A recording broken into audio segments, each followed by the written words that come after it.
So, social media decides elections. That's what they say, right? Same goes for the US too. But how exactly can it get Trump to the White House or keep him out?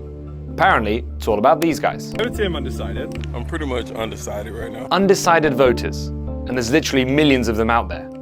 That's what a study on the 2016 and 2020 elections found. People who didn't know who they were voting for were the ones most impacted by social media.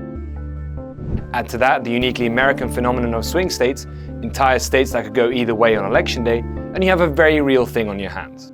Counties or areas in the US with higher Twitter usage were basically significantly more likely to vote like for the Democratic Party instead of the Republican Party. The doubling in Twitter usage was more or less associated with maybe like a 2% reduction in the Republican vote share. So the most plausible basically explanation we have is really that Twitter is like a predominantly liberal platform, or at least it was in 2020 and 2016. Fast forward to 2024 and everything about Twitter is different.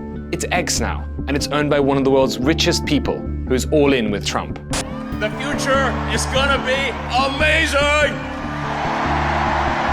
So, is X going to work for or against Trump this time? Elon Musk's takeover of Twitter, of course, like clearly a big shift. The user base of the platform hasn't shifted that much. So we only have like some preliminary evidence and for like the amount of, or the types of content shift and the amount of policy changes where we saw that like right-wing users apparently felt now encouraged to express their opinion. This would be a factor that should benefit Trump's side basically in the coming election.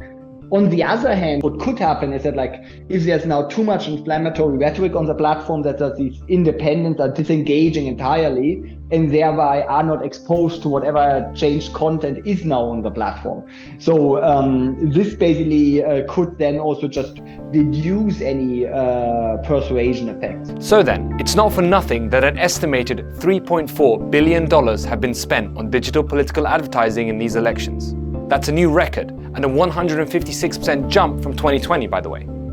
But will that help in getting to those precious undecided voters, or is everything in the hands of social media algorithms? We have some evidence that really the algorithm can steer people in one direction or the other. In particular, people with extreme ideologies really can make use of this and form these more and more detailed echo chambers, which then are to some extent exacerbated by basically the algorithm. When it comes to electoral ads, of course, these are basically running as usual, but I think there people are just exposed on whatever website you go to.